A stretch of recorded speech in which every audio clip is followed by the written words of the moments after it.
ख्रीस्त में प्यारे भाइयों और बहनों, यहूदी यह विश्वास कर रहे थे कि ईसा मसीह राजा दाऊद की तरह राज्य स्थापित करेंगे।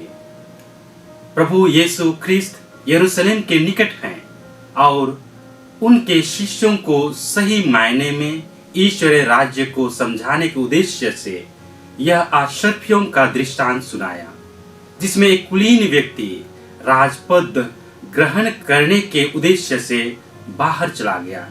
जाने के पूर्व वह अपने सेवकों पर भरोसा रखकर उनकी क्षमता के अनुसार उनको एक एक आश्चर्य दिया। यह एक तरह से उनको जिम्मेदारियां दिया ताकि वे अपने जिम्मेदारियों को भली भांति पूरा कर उसका पूरा लाभ उठाए, जिस तरह व्यापार में होता है। दो सेवकों ने ईमानदारी से व्यापार किया और बहुत अधिक मुनाफा कमाया। पहले सेवक पर मालिक बहुत खुश हुआ और उन्हें शाबाशी दी। उसकी ईमानदारी और मेहनत के लिए पुरस्कार स्वरूप 10 नगरों पर अधिकार रखने के लिए दे दिया। दूसरे ने भी अच्छा व्यापार किया और उसे भी मालिक ने पुरस्कार दिया, किंतु तीसरे ने मेहनत नहीं किया, इसके लिए उसको भुगतना पड़ा। प्यारे भाइयों और बहनों, कुलीन व्यक्ति और कोई नहीं बल्कि स्वयं प्रभु यीशु ख्रीस्त हैं, जो इस धरा में अपना मिशन पूरा करने के लिए आए।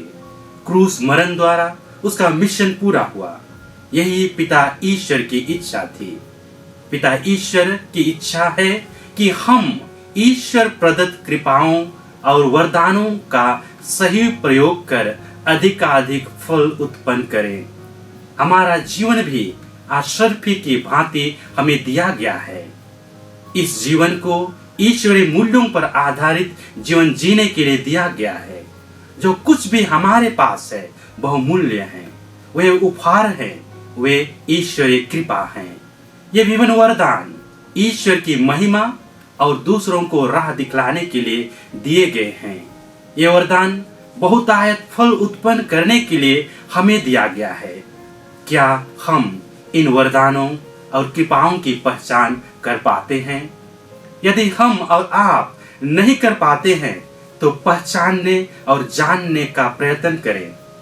डर हमें फल उत्पन्न करने में बाधा डालता है, ईश्वर पर भरोसा रखने में हमें पीछे हटाता है, जोखिम उठाने और आगे बढ़ने नहीं देता है। डर हमें कैद कर लेता है, हमें सीमित कर देता है। जैसे तीसरे सेवक ने ईश्वर प्रदत्त वरदानों के प्रति डर के कारण निष्क्रिय रहा और मेहनत भी नहीं की, वरदान के प्रति दिलचस्पी नहीं दिखाई और उसका खमियाजा उसे भुगतना पड़ा। उसके पास जो कुछ था उसे भी ले लिया गया। इस सुसमाचार के माध्यम से हम पृथ्वी पर दैनिक जीवन ऐसे जिए कि हम स्वर्गिक जीवन का एहसास इस दुनिया में कर सके। ख्रीस्त हमें ईश्वर का राज्य दिखाने आए हैं। प्रकाशना ग्रंथ हमारे मन और हृदय को स्वर्ग की सिंहासन पर अभिमुख करता है। पवित्र यूकरिस्तीय समारोह में पृथ्वी पर स्वर्गीय आनंद का अनुभव देता है, क्योंकि इस समारोह में स्वयं यीशु उपस्थित रहते हैं।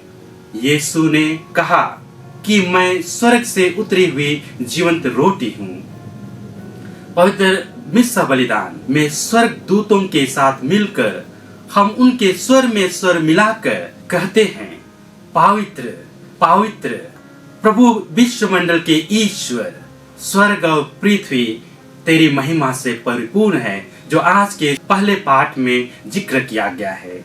इसलिए प्यारे भाई और बहनों, पवित्र यूकरिस्ट में भाग लेने के लिए हमें तैयारी की जरूरत है, ताकि हम सक्रिय रूप से भाग ले सके और हम स्वर्गीय आनंद और महिमा का अनुभव कर सके।